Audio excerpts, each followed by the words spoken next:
नमस्कार साथियों, सार्थक पहल में आप लोगों का पुनः एक बार स्वागत है।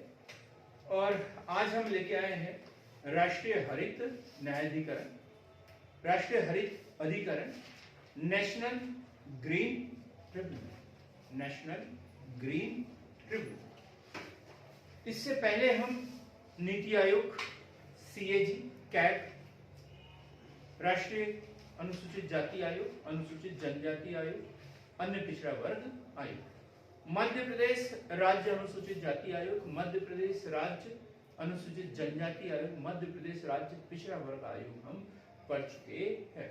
और आज हम लेके हैं राष्ट्रीय हरित अधिकरण, नेशनल ग्रीन ट्रिब्यूनल। बड़ा इंपॉर्टेंट टॉपिक है ये, प्री के लिए भी और मेंस के लिए भी, इंटरव्यू के लिए भी पूछा जाता है। ये ऐसा टॉपिक है जो पढ़े लिखे लोगों से ही संबंधित तो जरूरी नहीं, हर व्यक्ति को इस विषय के बारे में ज्ञान होना चाहिए। हम बात कर रहे हैं हरित। हरित का मतलब सीधा सा पर्यावरण, इसका संबंध कैसे है? पर्यावरण से है। एक सामान्य व्यक्ति की बात नहीं कर रहा हूं मैं, एक अच्छे पढ़े लिखे व्यक्ति की बात कर रहा हूं जो सोचता है कि मैं इतना पढ़ा लिखा हूं कि आईएएस बन सकता हूं।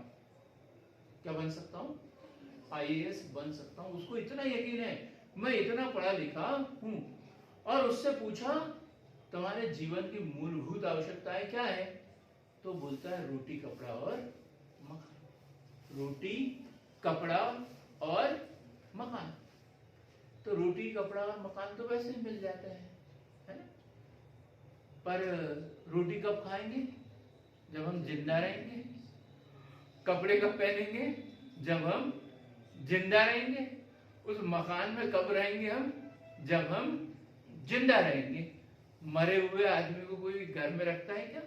नहीं। डेड बॉडी को कोई घर में रखता है? नहीं। जिस व्यक्ति ने उस घर को बनाया है, यदि वही खत्म हो जाए तो बोलते हैं जल्दी से इसको रिश्तेदारों को बुलाओ और जल्दी से इसका क्रियाकर्म कर देते हैं। तो फिर तो ऐसा लगा ना कि हमारे जीवन की मूलभूत आवश्यकता है, ये नहीं कुछ और है। कौन सी है? पानी, हवा।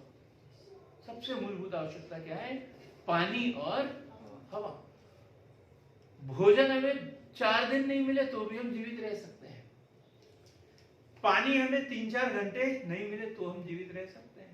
4 दिन तो बिना पानी के जीवित नहीं रह सकते ना, कोई भी नहीं रह सकता। ठीक।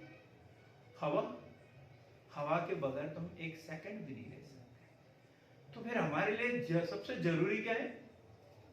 हवा, पानी, पर्यावरण। भाई हवा, पानी, टेम्परेचर, इसका संतुलन बना रहेगा तो बारिश भी समय पे होगी, ना अधिक कम और ना ही अधिक ज्यादा। अधिक कम या ज्यादा का मतलब होता है औसत से। जिस क्षेत्र में आप जिस अक्षांश के अनुसार आपके क्षेत्र की स्थिति है उसमें जितनी बारिश होती है उसके औसत से ना तो बहुत ज्यादा होगी और ना ही बहुत ही कम। यदि औसत जो निर्धारित है उतनी बारिश होती है तो हम तो उसके वातानुकूलित हैं, हमें कोई दिक्कत नहीं होती। परेशानी कब होती है? जब बहुत अधिक परिवर्तन हो जाता है। अब जैसे राजस्थान का जैसलमेर वगैरह, वहां बारिश नहीं होती, उनको पता है कि हमारे यहाँ बारिश नहीं होती। बहुत अधिक बारिश होने लग जाए, जैसे यहाँ पे हुई इस साल एमपी में, तो वो बह जाएगा, पूरा सब तहस नहस हो जाएगा। तो ये सब चीजें और ये सब निर्भर करता है पर्यावरण के ऊपर। तो हमारे जीवन के लिए, इस सृष्टि के लिए, इस पृथ्वी के लिए सबसे जरूरी चीजें वो है पर्यावरण। और पर्यावरण को सुरक्षित रखना हम सबका दायित्व है, जितना जिससे बन सकता है सबका दायित्व है। और ये चिंता सिर्फ मैं ही नहीं करता रहा हूं, सिर्फ मध्य प्रदेश सरकार नहीं, भारत सरकार नहीं, पूरा विश्व। हम बात करते बीते 2-2.5 सालों की बात करते हैं, जो कोरोना काल था, लॉकडाउन लगा हुआ था, एक साथ में पूरे दुनिया के देश जो है घर में बंद थे। तब ऐसा लगा कि CO2 का उत्सर्जन क्या हो गया? कम हो गया, और काफी हद तक जो हमारा पिछले लेवल तक लेकर चला जाएगा। और एक आशा की लहर थी। लेकिन क्या हुआ, यूक्रेन युद्ध, और फिर उसने जितना कम किया था उसको बढ़ा दिया, हिसाब किताब बराबर कर दिया। तो परिस्थितियां ऐसी बनती बिगड़ रही है, और उसका नतीजा क्या है, हमारा पर्यावरण लगातार बिगड़ते जा रहा है। आज जो है मध्य प्रदेश की बात करें तो आधे जिले, ये नर्मदा घाटी वाले जो 10-5 जिले हैं, वहां पर औसत से 2 गुना 3 गुना बारिश होती है, और बाकी पूरा मालवा क्षेत्र और उधर रीवा वगैरह सब क्या है, सूखे की चपेट में है। तो बोलेंगे ना पर्यावरण, पर्यावरण का परिणाम है, तो हमें इसे बचाना बहुत जरूरी है। एक समय आएगा कि आधी दुनिया जो है सूखे से मरेगी, और आधी दुनिया पानी में डूबने से खत्म हो जाएगी। ये चिंता जताई जा रही है यदि हमने अपने पर्यावरण को नहीं बचाया तो। और ये बात आई सबसे पहले 5 जून 1972। कब? 5 जून 1972। पूरे विश्व में पर्यावरण दिवस कब मनाया जाता है? 5 जून को मनाया जाता है। कब से? ये 1972 वाली है। और स्टॉकहोम सम्मेलन, स्टॉकहोम सम्मेलन, स्टॉकहोम सम्मेलन कहां पर है? ये स्वीडन। कहां पर है? Stockholm, Sweden. स्वीडन में एक अंतरराष्ट्रीय मानव पर्यावरण से संबंधित संयुक्त राष्ट्र सम्मेलन हुआ था। संयुक्त राष्ट्र सम्मेलन हुआ था, और जिसके तहत दुनिया के जितने भी देश हैं उन सब से यह आग्रह किया था कि पर्यावरण के संरक्षण के लिए कुछ कदम अवश्य उठाएं, अपने स्तर पर, अपने अपने राज्य में प्रयास करें। ये बात की गई थी कब? 5 जून 1972। तभी से पर्यावरण दिवस मनाया जाता है, विश्व पर्यावरण दिवस। अब हम बात करते हैं जून 1992। जून 1992, इसे बोलते हैं पृथ्वी सम्मेलन। इसे क्या बोलते हैं? पृथ्वी सम्मेलन। ये हुआ, इसके 20 साल के बाद देखा कि हमने जो एक सम्मेलन किया था उसके कुछ परिणाम हुए, आए कि नहीं आए, कुछ पॉजिटिव रिजल्ट आया, कुछ सुधार हुआ या नहीं हुआ। तो इसके लिए एक पृथ्वी सम्मेलन कब? Rio de Janeiro 1992। Rio de Janeiro कहां पर है? Rio de Janeiro, Brazil. कहां पर है? ब्राजील। और भारत ने भी इसमें भाग लिया था, ब्राजील, और भारत ने भी इसमें भाग लिया था। तब भी यही बात आई कि पर्यावरण नुकसान से पीड़ित व्यक्तियों के लिए प्रतिकर लगाया जाए। प्रतिकर, यदि पर्यावरण से पीड़ित यदि कोई हो रहा है तो जो जिम्मेदार व्यक्ति उसके ऊपर टैक्स लगाए। तो लगता है ना हमारे यहाँ 0.5% टैक्स लगता है। जितने भी टैक्स है सबके ऊपर ये लगता है। तो टैक्स में तो हमने शुरुआत कर दी फटाक से एकदम। तो ऐसे सुधार के लिए भी हमें प्रयास करने की आवश्यकता है। और इसके तहत जो है राष्ट्रीय हरित अधिकरण की स्थापना की बात की गई। राष्ट्रीय हरित अधिकरण की स्थापना की बात की गई। हम बात करते हैं भारत के संविधान में। अब जब ये बात हुई तो क्या पर्यावरण संरक्षण अधिनियम लाया। अधिनियम आया था एक कब? 1986। पर्यावरण संरक्षण अधिनियम 1986। इसके तहत पर्यावरण संरक्षण अधिनियम 1986, और इसकी धारा 5, धारा कौन सी? 5। राष्ट्रीय पर्यावरण संरक्षण अधिनियम 1986 की धारा 5 के तहत एनजीटी का गठन किया गया है। क्या बोलते हैं इसे? NGT, national green tribunal.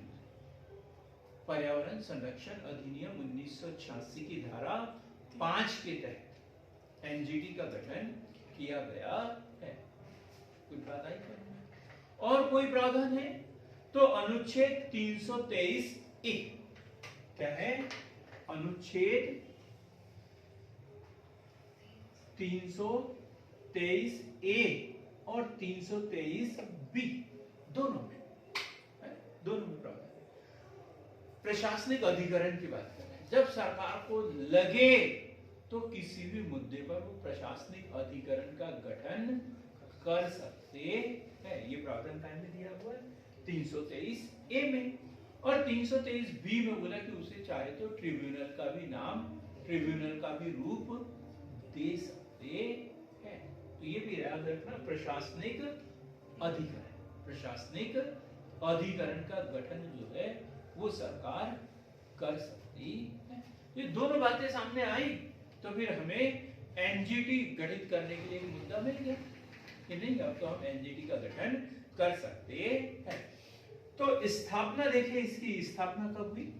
स्थापना हुई है 18 अक्टूबर 2010। 18 अक्टूबर 2010 किसके अधीन की गई? किसके अधीन की गई? तो यह है राष्ट्रीय हरित अधिकरण अधिनियम 2010। दोनों याद रखना। अब एक सरल सा क्वेश्चन पूछूंगा मैं आपसे पूछ लूं दीक्षा, पहले नमस्ते बोलिए। तो राष्ट्रीय हरित अधिकरण अधिनियम 2010 के तहत जो है एनजीटी का गठन हुआ है। आप बता, एनजीटी कैसा आयोग है? संवैधिक, बहुत सही, संवैधिक है। क्योंकि इसको संविधान की किसी धारा में नहीं है, ये नहीं, इसके लिए अधिनियम बनाया गया है और उसके तहत इसकी स्थापना की गई है। तो ये संवैधानिक नहीं है, संविधिक है। गैर संवैधानिक, गैर संवैधानिक है लेकिन कैसा है? संविधिक है। गैर संविधिक है क्या ये? नहीं, संविधिक आयोग है। अब समझ में आया? अब यदि उदाहरण पूछे, क्योंकि हमने नीति आयोग जब पढ़ा था तब पूरा बताया था संवैधानिक किसे कहते हैं, संविधिक किसे कहते हैं और गैर संवैधानिक व गैर संविधिक सलाहकारी निकाय किसे कहते हैं।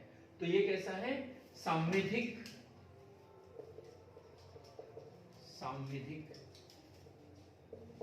आयोग है। मुख्यालय, इसका जो मुख्यालय है वो कहां पर? नई दिल्ली। लेकिन इसके क्षेत्रीय कार्यालय, ये क्वेश्चन भी पूछा गया है कि इसके क्षेत्रीय कार्यालय कहां पर है और कहां पर नहीं है। 4 नाम दिए रहते हैं विकल्प में, तो कहां पर है तो उसमें एक नाम इसमें से दिया रहेगा, बाकी दूसरे दिए रहेंगे। और कहां पर नहीं है तो 3 नाम इस सूची में से दिया रहेगा और एक कहीं और का दिया रहेगा। तो क्षेत्रीय कार्यालय है इसके भोपाल, पुणे, कोलकाता, चेन्नई। भोपाल, पुणे, कोलकाता और चेन्नई। कहां पर? चेन्नई। भोपाल, पुणे, कोलकाता और चेन्नई। तो क्षेत्रीय कार्यालय भोपाल, पुणे, कोलकाता और चेन्नई में और मुख्यालय कहां पर? नई दिल्ली में है। स्थापना कब हुई? 18 अक्टूबर 2010। किस अधिनियम के तहत? राष्ट्रीय हरित अधिकरण अधिनियम 2010 के तहत, इसलिए ये संवैधिक आयोग है। किस अधिनियम? तो पर्यावरण संरक्षण अधिनियम 1986 की धारा 5, उसके तहत यह अधिनियम बना है, फिर इसकी रचना की। ये पूरे की पूरी बातें में याद रखना चाहिए। अब कौन करता है नियुक्ति? ग्रीन ट्रिब्यूनल का गठन, अध्यक्ष सदस्यों की नियुक्ति कौन करता है? कौन करता है? संवैधिक आयोग है, राष्ट्रपति तो करेंगे। कौन करेगा? केंद्र सरकार। संवैधिक जो भी आयोग होते हैं केंद्र सरकार और संवैधानिक राष्ट्रपति। यह सूत्र रूप में हम याद रखेंगे। ठीक, तो क्या केंद्र सरकार द्वारा बनाई गई चयन समिति, केंद्र सरकार द्वारा गई चयन समिति। अब ये चयन समिति में कौन कौन होते हैं वो भी देख लेते हैं। केंद्र सरकार द्वारा बनाई गई चयन समिति और भारत के मुख्य न्यायाधीश के परामर्श से एक चयन समिति भी होती है। साथ ही ये समिति किससे परामर्श लेती है? भारत के मुख्य न्यायाधीश, सुप्रीम कोर्ट के मुख्य न्यायाधीश से परामर्श के बाद ही ग्रीन ट्रिब्यूनल का गठन किया जाता है। बात एकदम क्लियर। अब हम देखेंगे कार्यकाल। कार्यकाल तो कार्यकाल है 5 वर्ष। कार्यकाल कितना है इसका? 5 वर्ष। पुनर्नियुक्ति का प्रावधान नहीं है। पुनर्नियुक्ति का प्रावधान नहीं है, जबकि SC ST आयोग में पढ़ा था दूसरे कार्यकाल के लिए पुनर्नियुक्त कर सकते हैं, उससे अधिक नहीं। लेकिन यहाँ पर पुनर्नियुक्ति का प्रावधान ही नहीं है। अब हम देखेंगे इनकी संरचना। संरचना कि कौन कौन होता है इसमें। तो सबसे पहला होगा एक अध्यक्ष। कौन होगा? एक अध्यक्ष। और ये पूर्णकालिक अध्यक्ष, मतलब जितना कार्यकाल होता है उसके लिए इसे नियुक्त किया जाता है। अध्यक्ष कैसा होगा? पूर्णकालिक, 5 साल के लिए इसे नियुक्त किया जाता है। और सुप्रीम कोर्ट या हाई कोर्ट का मुख्य न्यायाधीश ही होता है, उसी को नियुक्त कर सकते हैं। कौन होगा अध्यक्ष? SC या HC का मुख्य न्यायाधीश है या रहा हो, या तो वर्तमान में है या पहले कभी वो रहा हो, रिटायर हो गया, उसको इसका अध्यक्ष नियुक्त करते हैं। ठीक, पहली बात समझ में है। दूसरा होता है इसके न्यायिक सदस्य। दूसरे कौन है इसके? न्यायिक सदस्य। और ये कितने हो सकते हैं? 10 से 20। कम से कम 10 और अधिक से अधिक 20। अधिक से अधिक 20, मतलब 20 से अधिक नहीं हो सकते और 10 से कम नहीं हो सकते। ये न्यायिक सदस्य है, मतलब सुप्रीम कोर्ट या हाई कोर्ट के न्यायाधीश हो या फिर रहे हो या तो वर्तमान में हो या फिर पहले कभी रहे हो। यहाँ क्या है? मुख्य न्यायाधीश। और यहाँ क्या है? सिर्फ न्यायाधीश। यहाँ पर क्या है? सिर्फ न्यायाधीश। आपके समझ में आ रहा है सबको? उदास मत बैठकर। फिर उसके बाद है विशेषज्ञ सदस्य। तीसरा क्या है? विशेषज्ञ सदस्य। अब न्यायाधीशों का काम न्याय करना है। उनको क्या जाने CO2 का स्तर कैसे कम हो रहा है, ज्यादा हो रहा है, कैसे हो रहा है, वो वैज्ञानिक है क्या? नहीं। तो ये जांच करने वाले भी तो चाहिए। तो इसके लिए क्या? विशेषज्ञ सदस्य। ये होते हैं डॉक्टरेट, भौतिक विज्ञानी, प्राणी विज्ञानी, MSc, MTech, ऐसे व्यक्ति जिन्हें 15 वर्ष या उससे अधिक वर्षों का अनुभव हो। 15 वर्ष या उससे अधिक वर्षों का अपने अपने कार्य क्षेत्र का अनुभव हो, तो ऐसे सदस्यों को इसमें विशेषज्ञ सदस्य के रूप में नियुक्त किया जाता है। और ये भी कितने? 10 से 20। कम से कम 10 होना चाहिए। ज्यादा रख सकते हैं लेकिन 20 से अधिक नहीं। अधिक रखेंगे तो पेमेंट कौन देगा? पेमेंट भी तो देना पड़ेगा ना। तो इसलिए भाई पूरा पैसा हम इसी पे खर्च तो नहीं कर सकते, तो इसलिए 10 से 20 सदस्य। फिर है आमंत्रित सदस्य। चौथा है आमंत्रित सदस्य। आमंत्रित सदस्य। अध्यक्ष आवश्यकता समझे तो एक या एक से अधिक विशेषज्ञ सदस्यों को आमंत्रित कर सकता है। इसे केंद्र सरकार ने, सिर्फ सुप्रीम कोर्ट का मुख्य न्यायाधीश आमंत्रित नहीं करता। कौन करता है? NGT का अध्यक्ष आवश्यकता समझे तो एक या एक से अधिक सदस्यों को, विशेषज्ञ सदस्यों को आमंत्रित कर सकता है। ठीक। अब ये गठन की बात की थी हमने, नियुक्ति केंद्र सरकार द्वारा बनाई गई चयन समिति के द्वारा। ठीक है, तो नियुक्ति किसके द्वारा की जाती है? केंद्र सरकार के द्वारा। और अध्यक्ष सुप्रीम कोर्ट के मुख्य न्यायाधीश के परामर्श से की जाती है। लिखवाया ना मैंने, परामर्श से की जाती है। ये भी बताया था कि पुनर्नियुक्ति के रूप में ये अपात्र होते हैं। कार्यकाल देखा हमने कितने वर्ष का होता है, 5 वर्ष का है। अब उसमें थोड़ा सा उसको सुधार करेंगे। अध्यक्ष जो है वो है 5 वर्ष या 70 वर्ष की आयु, 5 वर्ष या 70 वर्ष की आयु, चाहे वो कोई भी अध्यक्ष हो, चाहे सुप्रीम कोर्ट का मुख्य न्यायाधीश हो या रहा हो, या हाई कोर्ट का मुख्य न्यायाधीश हो या रहा हो, सबके लिए या तो 5 वर्ष का कार्यकाल या 70 वर्ष की आयु, जो भी पहले हो।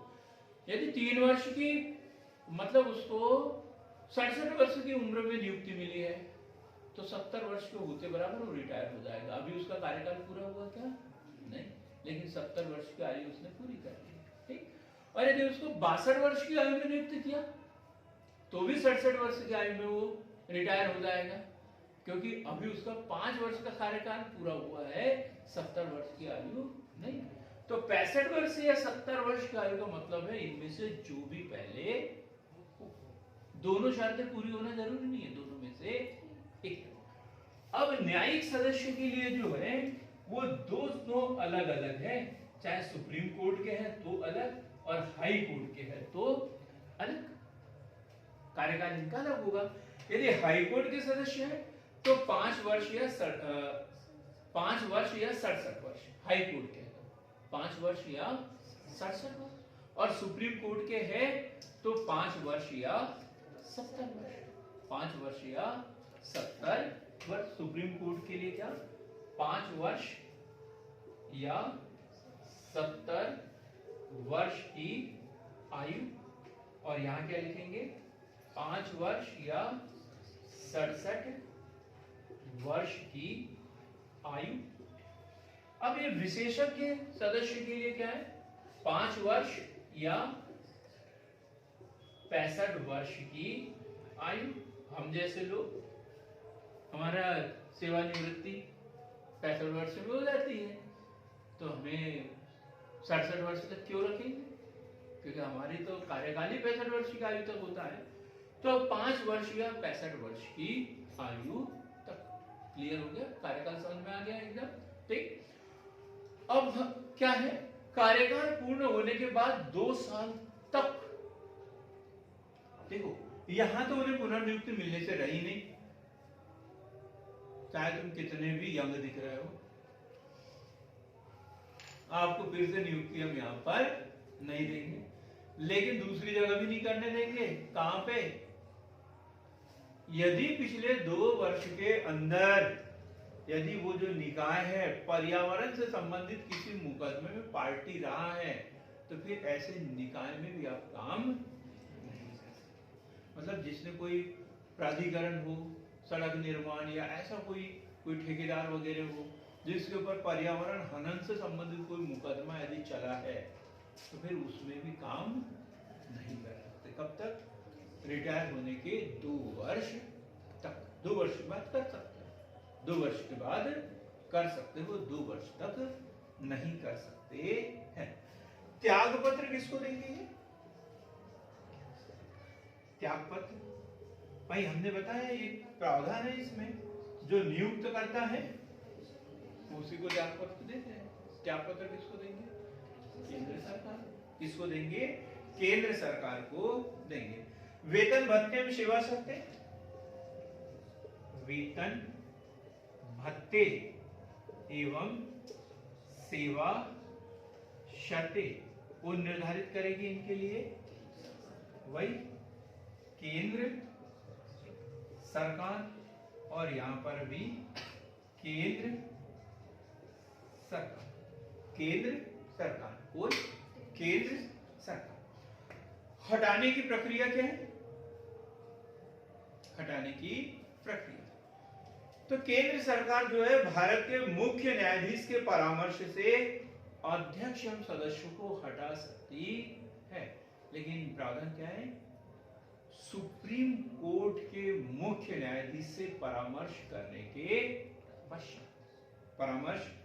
के पश्चात जांच होगी। संबंधित अधिकारी को अपना पक्ष रखने का भी मौका मिलेगा। और यदि सुप्रीम कोर्ट का मुख्य न्यायाधीश बोल देता है कि नहीं ये व्यक्ति दोषी है, तो फिर केंद्र सरकार उसको हटा देगी। बात समझ में? हटाने की प्रक्रिया क्या है?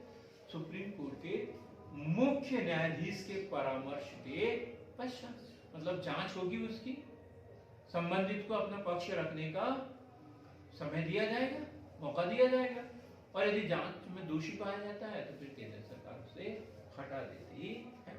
अब मान के चलो कि इतने सारे सदस्य, एकांत कोई किसी ने त्याग पत्र दे दिया, किसी की समय से पहले डेथ हो गई, या किसी को जो है हटा दिया गया, तो फिर क्या करेंगे? तो रिक्त होने की दशा, पद रिक्त होने की दशा क्या है? पद रिक्त होने की दशा। पद रिक्त होने की दशा किस स्थिति में पद रिक्त माना जाता है? अभी एक दिन मैंने मेंस वाले को क्वेश्चन दिया था, राष्ट्रपति का पद कब रिक्त माना जाता है, और सब के सब फेल हो गए, बोले कभी रिक्त ही नहीं होता है। दिक्कत आ जाती है। तो रिक्त कब होता है? जब सदस्य जो है कार्य न कर रहा हो, किसी भी स्थिति में, चाहे उसने त्याग पत्र दे दिया हो, और कम से कम कितने होना चाहिए? 10। एक अध्यक्ष होना चाहिए, न्यायिक सदस्य कम से कम 10 होना चाहिए, विशेषज्ञ सदस्य कम से कम 10 होना चाहिए।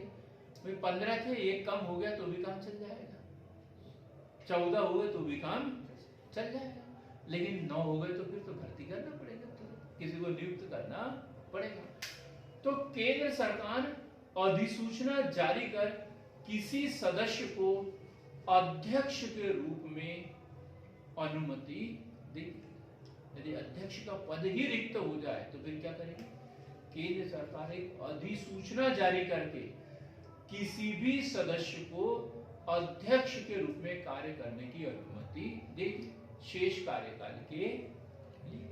जितना भी कार्यकाल बचा हुआ है उसके लिए किसी सदस्य को अध्यक्ष के रूप में कार्य करने की अनुमति देगी। देखा जाएगा कि अध्यक्ष कौन होना चाहिए? सुप्रीम कोर्ट या हाई कोर्ट का मुख्य न्यायाधीश है या रहा हो, ऐसे व्यक्ति को प्राथमिकता देनी। ठीक। अब शक्तियां क्या है? ये क्वेश्चन महत्वपूर्ण। शक्तियां या लिखेंगे हम शक्तियां, कौन कौन से कार्य ये कर सकते हैं? बड़ा महत्वपूर्ण क्वेश्चन है ये। शक्तियां कौन कौन से इनको शक्तियां प्राप्त है? तो शक्तियां सिविल न्यायालय की अधिकारिता, बात ही खत्म हो जाती है यहां पर। सिविल न्यायालय की अधिकारिता, तो क्या क्या है इनमें? सिविल न्यायालय की अधिकारिता है इनको। भारत के किसी भी क्षेत्र में किसी भी व्यक्ति को समन जारी कर सकती है, बुला सकती है, दस्तावेज मंगा सकती है, शपथ पत्र मंगवा सकती है, शपथ पत्र पर साक्ष्य वो ले सकती है, कोई दस्तावेजों के ऊपर साक्ष्य वो ले सकते हैं। ये उसकी सिविल न्यायालय की अधिकारिता है। और क्या? 6 माह के अंदर तथा किसी कारणवश यदि किसी को पर्यावरण से संबंधित कोई मामला यदि लेकर जाना है, तो कब तक? 6 माह के अंदर का मामला। 6 माह से ज्यादा पुराना मामला हो तो इसे स्वीकृत नहीं कर सकते। अधिकतम 6 माह पुराना मामला ये ले सकते हैं, लेकिन विशेष उपबंध के लिए 60 दिन का अतिरिक्त समय इन्हें दिया जाएगा। 6 माह का पुराना मामला, कितने? 6 माह पुराना मामला व 60 दिन की विशेष छूट इतनी दे सकते हैं। कहीं मान के चलो कहीं डैम वगैरह टूट गया, किसी को नुकसान हो गया और वो बोलना चाह रहा है कि ये इस वजह से हुआ है मेरा नुकसान, तो आपको आवेदन देना पड़ेगा। और आवेदन यदि उसके 5 साल बाद देते हो तो फिर काम नहीं चलेगा। 6 महीने पुराना, यदि 6 महीने हो गए और 6 महीने होने के बाद 2 दिन बाद जाता है और बोलता भी मेरा, तो बोलता है कि नहीं 6 महीने तो हो गए इस मामले को। बोले कि साहब 6 महीने तो हो गए, लेकिन मैं तो जख्मी था, तब से हॉस्पिटल में भर्ती था, और जैसे ही छुट्टी हुई मैं आपके पास शिकायत करने के लिए आया। अब तो मामला सुनना पड़ेगा, क्योंकि उसे ऐसे मामलों में कितने दिन की, 60 दिन की छूट दी जा सकती है। क्लियर हो गई ये बात? फिर देखिए निर्णय 6 माह के अंदर, अब कोई प्रकरण आया है, स्वीकृत हो गया, तो फिर उसे 10 साल तक चला भी नहीं सकते। उसका निर्णय है वो भी कितना, निर्णय जो है, निर्णय 6 माह के अंदर करना है इन्हें, त्वरित, है ना। 6 माह के अंदर उसका निर्णय करना है, निपटारा करना है। 6 माह के अंदर निर्णय या उसका निपटारा करना है। बात क्लियर होगी यहाँ पर? निर्णय कितने, 6 माह के अंदर। अब कौन से मामलों में सुनवाई कर सकते हैं, ये बड़ा अच्छा क्वेश्चन है, और इसके लिए बोर्ड भी साफ कर देता हूं मैं, क्योंकि इसको अच्छी आंखों से देखना जरा, दिखना चाहिए आपको। दिख नहीं रहा तो सुनना पड़ेगा, क्योंकि 2 तरीके से ये क्वेश्चन पूछ सकते हैं, 2 तरीके से क्वेश्चन पूछ सकते हैं। बड़ा सरल सा क्वेश्चन, इसका उत्तर मैंने लिखा है इसका उत्तर, सीधा सा क्वेश्चन बना था, भारत में पर्यावरण संरक्षण के लिए कौन कौन से प्रावधान किए गए हैं, और यहां पर भी वही उत्तर है। कौन से मामलों में ये सुनवाई करता है, तो जो पर्यावरण संरक्षण के लिए उपाय किए गए हैं उससे संबंधित यदि कोई उल्लंघन करता है तो ये मामले ये सुन सकता है। तो एनजीटी पर्यावरण से संबंधित कानूनों के तहत नागरिक मामलों की सुनवाई कर सकेगी। अब कौन कौन से, ये नंबर 1, जल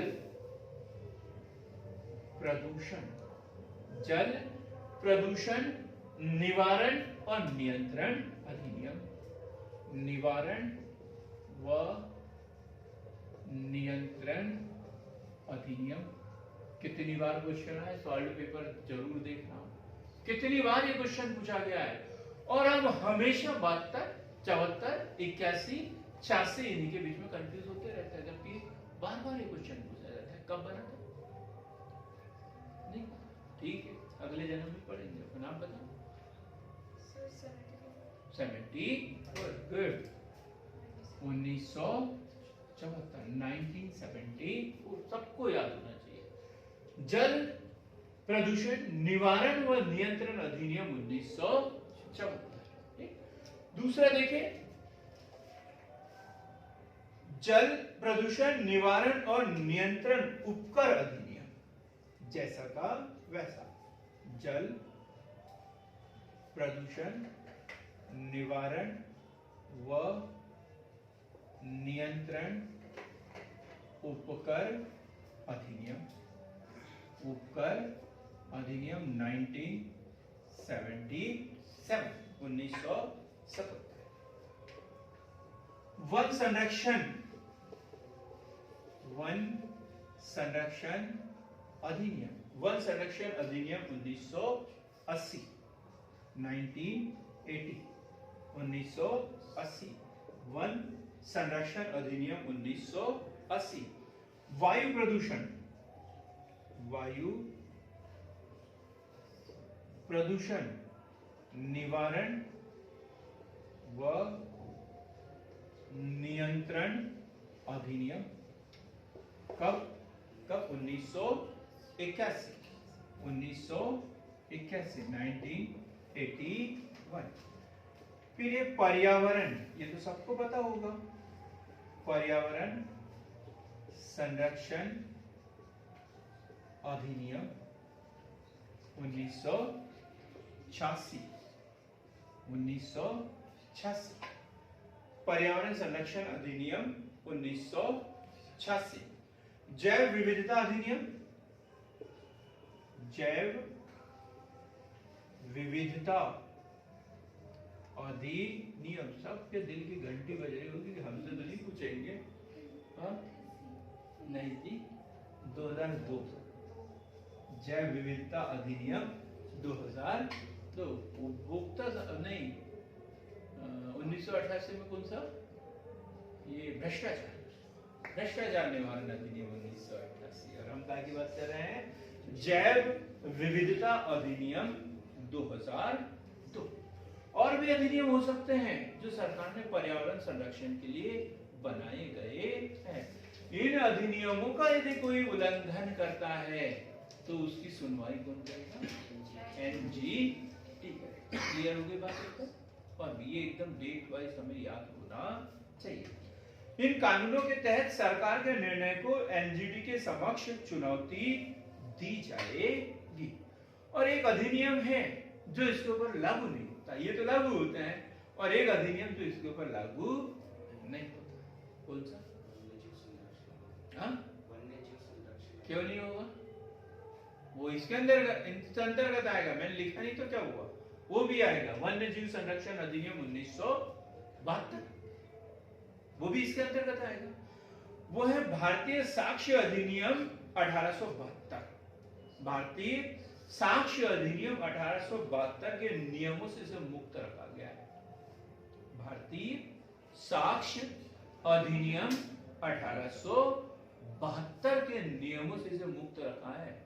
पर्यावरण संरक्षण भाई सबूत नहीं है, ये नहीं है, वो नहीं है, नहीं, आप खोजो, बनाओ, पर इसके आधार पर किसी को छोड़ सकते हैं क्या?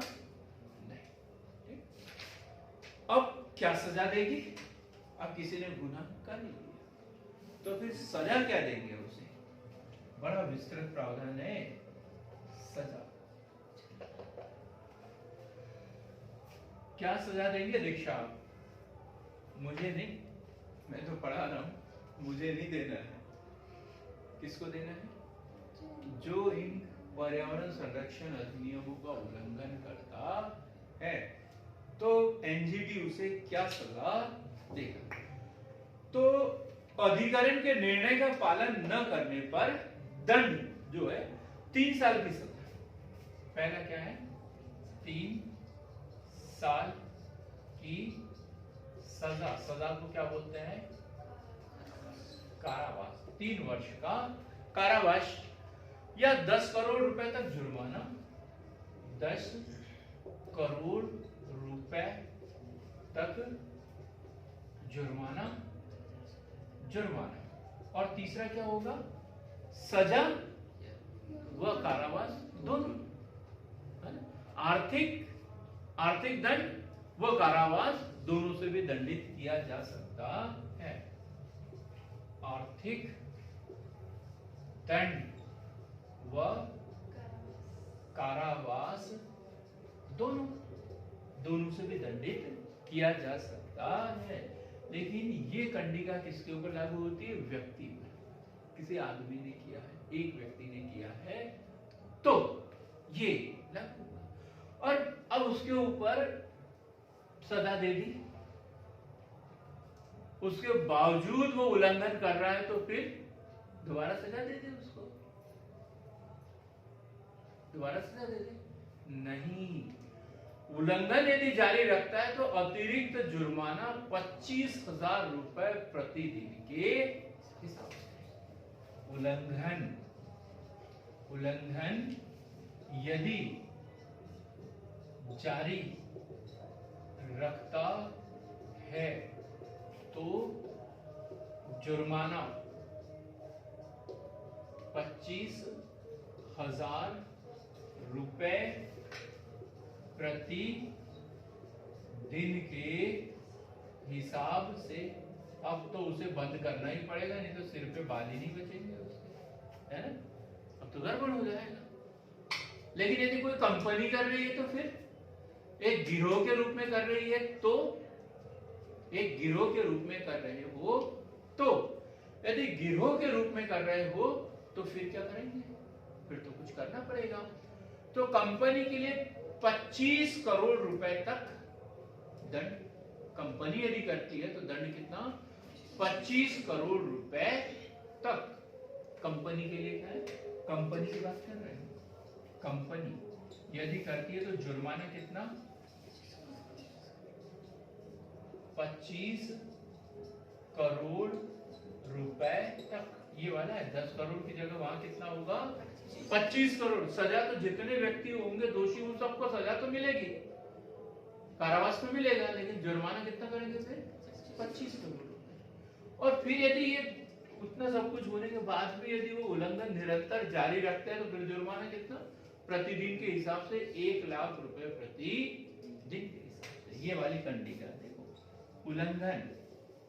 उल्लंघन यदि जारी रखते हैं तो जुर्माना कितना, 1 लाख रुपए प्रति दिन। 1 लाख रुपए प्रति दिन, 30 दिन का कितना, 30 लाख। बढ़िया है, कमाई हो रही है सरकार की। फिर अब क्या है, प्रमुख तथ्य देखें, प्रमुख बात देखें। ऐसे एनजीटी का गठन कब कब किसने किससे कर लिया? भारत ने क्या शुरुआत की? नहीं, सबसे पहले एनजीटी का गठन किया था ऑस्ट्रेलिया में, दूसरे नंबर पे किया न्यूजीलैंड में, और तीसरे नंबर पे भारत में। सबसे पहले ऑस्ट्रेलिया, दूसरे नंबर पे न्यूजीलैंड, और तीसरे नंबर पे भारत। एनजीटी को पर्यावरण अदालत की संज्ञा दी जाती है। एनजीटी को पर्यावरण अदालत की संज्ञा दी जाती है। अब क्या ये सर्वोच्च न्यायालय हो गया क्या इस क्षेत्र का? मतलब क्या इसकी अपील नहीं कर सकते? रवि सर, अपील कर सकते हैं कि यहां पर कहां कर सकते हैं? सर्वोच्च न्यायालय में कर सकते हैं। ठीक, तो इसके लिए भी अपील है। तो निर्णय के विरुद्ध 90 दिन के भीतर सर्वोच्च न्यायालय में अपील कर सकते हैं। ये जो निर्णय आया है एनजीटी से, तो इसका निर्णय की कॉपी लेकर हम 90 दिन के अंदर जो है वो सर्वोच्च न्यायालय में अपील कर सकते हैं। लेकिन यदि हम वाजिब कारण दें तो 90 दिन के बाद भी अपील स्वीकार कर सकते हैं, लेकिन वो पर्याप्त कारण हमें देना पड़ेगा कि क्यों हमने अपील नहीं की थी। हो सकता है आदेश की कॉपी ना मिली, निर्णय हो गया और हमें पता ही ना हो सकता है। अब इसके अध्यक्ष यदि देखिए तो पहले अध्यक्ष कौन थे? लोकेश्वर सिंह पांडा। ये क्वेश्चन बना हुआ है। पहले एनजीटी के अध्यक्ष जब 2010 में इसका गठन हुआ था तो पहले अध्यक्ष कौन थे? लोकेश्वर सिंह पांडा। और दूसरे अध्यक्ष जो 2015 में बने वो है स्वतंत्र कुमार।